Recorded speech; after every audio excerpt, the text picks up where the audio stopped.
Hey guys, how's it going? Welcome to Evening Devotion. What a day it has been. Events happen so quickly sometimes that you turn around and realize a whole bunch happened and you miss some of it.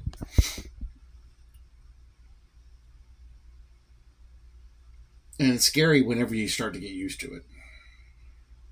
But I think it's all part of what the Lord is doing. I mean, that literally leads us into tonight's verse, and what an appropriate verse. This is only half of the verse. What an appropriate verse. I glanced at it this morning and I commented to a few people, yeah, evening devotion is right along these lines. The Lord trieth the righteous out of Psalm 11:5. And he does. And there's reasons for him to do it. This is going to be a very encouraging devotion. Let's get into the text first. The Lord tests the righteous, but the wicked and the one who loves violence, his soul hates. Let's get some context. Start in verse 1. The Lord is in his holy temple. Who's that? Us. We're his church. In the Lord I put my trust. How can you say to my soul, flee as a bird to your mountain? For look, the wicked bend their bow. They make ready their arrow on the string, that they may shoot secretly at the upright in heart. And they do that. If the foundations are destroyed, what can the righteous do? The Lord is in his holy temple. The Lord's throne is in heaven. His eyes behold, his eyelids test the sons of men. The Lord tests the righteous, but the wicked and the one who loves violence his soul hates. Upon the wicked he will rain coals, fire and brimstone, and a burning wind shall be the portion of their cup. For the Lord is righteous. He loves righteousness. His countenance upholds, or beholds, the upright. Great psalm. Now, let's see what the devotion has to say. All events are under the control of providence.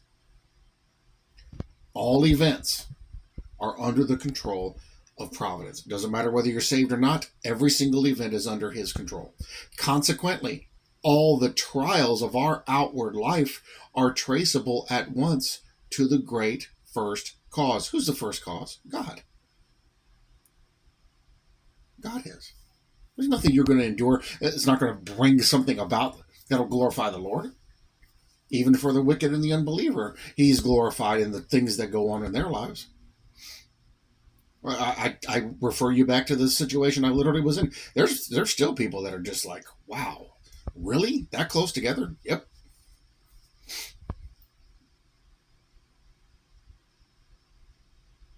I'm glad that my dad didn't linger. It would have bugged him, and he didn't want to do that.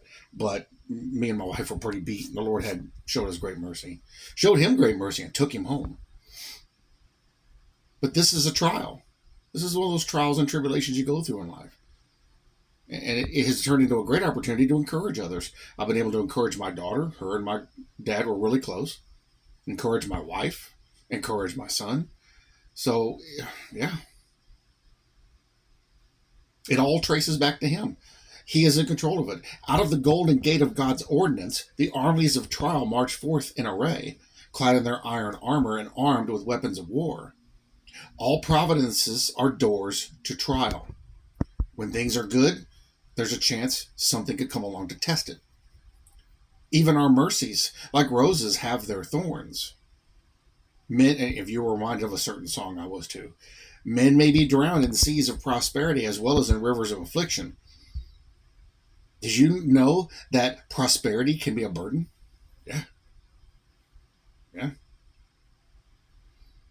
Our mountains are not too high and our valleys are not too low. I'm reminded of another song, for temptations. Trials lurk on all roads. Everywhere above and beneath, we are beset and surrounded with dangers. So all the people that think we need to go through the tribulation, I don't know why you're thinking that, because our every day of our life is already set with all the trials and tribulations we could ever handle. Everywhere above and beneath, we are beset and surrounded with dangers, yet no shower falls unpermitted from the threatening cloud. Did you know that it doesn't rain if the Lord doesn't allow it to rain? Yet no shower falls unpermitted from the threatening cloud. Every drop has its order. Ere it hastens to the earth. The trials which come from God are sent to prove and strengthen our graces, and so, at once, to illustrate the power of divine grace, to test the genuineness of our virtues, and this is key, and to add to their energy. Our Lord, in his infinite wisdom and superabundant love, sets so high a value upon his people's faith that he will not screen them from those trials by which faith is strengthened. Our suffering has value to God. We don't understand it, but he does. You would never have possessed the precious faith which now supports you if the trial of your faith had not been like unto fire.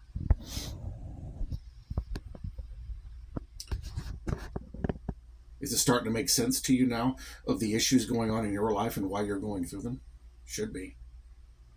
You are a tree that never would have rooted so well if the wind had not rocked you to and fro and made you take firm hold upon the precious truths of the covenant grace. Worldly ease is a great foe to faith.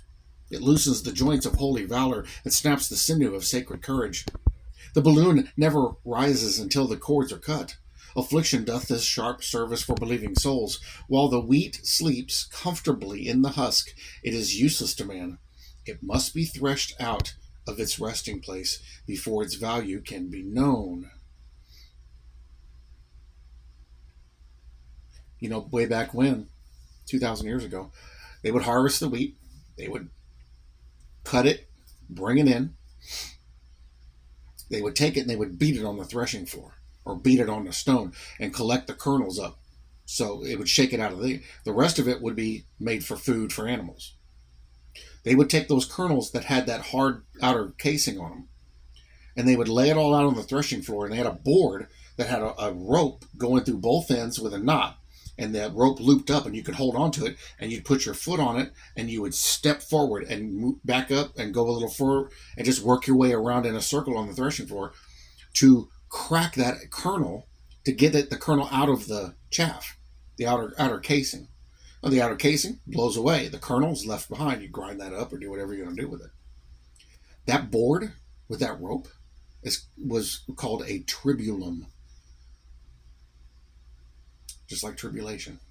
And so as believers, we must go through these things. We must have this in our life because it makes us better. It makes our faith more pure and genuine. Jesus told us this in the New Testament. He said, your faith is going to be a gold tried in the fire 7 times, over and over and over again.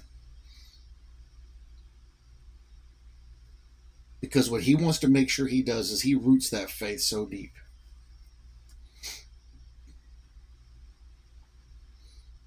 You know, a tree that's never been moved or beaten about by a storm.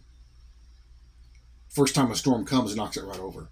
When the other trees around it who've been there longer and who have been beat on by storms stay their ground. There was a story long ago. They were trying to move this massive tree. It was a very well-known tree, been around, I think it was hundreds and hundreds of years old. They're like, we're going to move this tree because it was in a spot. It was going to be in danger. And they're like, we need to move it. It's a big tree. And so they hired a crew and they came out to move it. They got it all cleaned out and they got up underneath it and they got to lift it up. They couldn't get it up. Couldn't get out of the ground. They're like, what's going on with this? They checked everything. Finally, they took a small guy. I mean, they cleaned dirt out from under and everything. Took a small guy and they sent him under with a flashlight.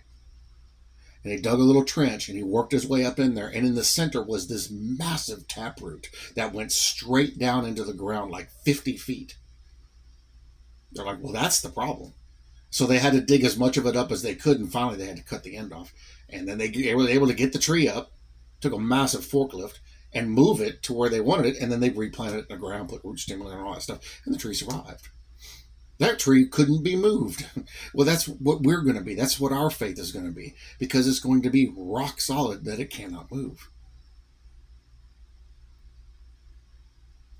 The only way it can be that way is if it's tested, if it's tried, is if it's beat upon with the storm, if it's the flood comes and moves it around. Because then we run our roots deep into the rock of ages, deep into faith, so that we are not moved, so that we cannot be moved. Lord, make us to be these tried saints.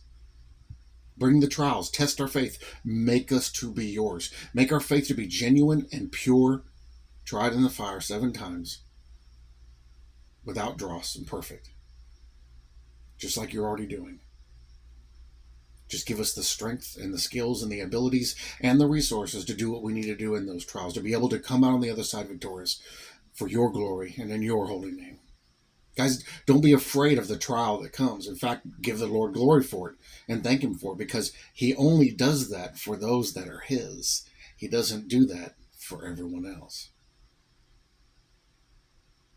When it comes upon someone else that's a non-believer, that's punishment, because they refuse to believe. And sometimes the Lord does that because it can wake them up. For us, it's something completely different.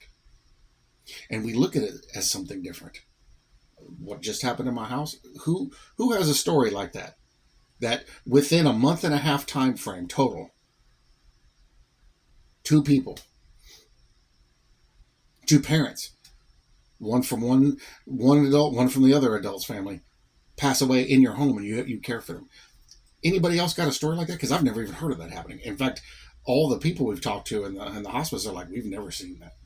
We've seen it happen spread out, separate homes, but we've never seen like what you guys just did. That's amazing to me. The Lord saw us through it and has brought us on the other side, great, very faithful, glorifying him. It also opened the door for a discussion with my daughter, who says she doesn't want to believe in those things. But I think the Lord's been working on her heart because I'm praying for her. He knows the perfect way. I love it. I love his style. I love the way he does things. Guys, don't be afraid of the trial that comes upon you, but glorify the Lord in it. Give thanks to him and wait on him. Thus, it is well that Jehovah trieth the righteous, for it causeth them to grow rich towards God. You want to be rich? Don't go listen to those mega church guys. Don't go listen to Joel Osteen or any of them other dudes. Don't listen to them. You want to be rich? You want to be rich in the Lord? It doesn't require money. It requires faith.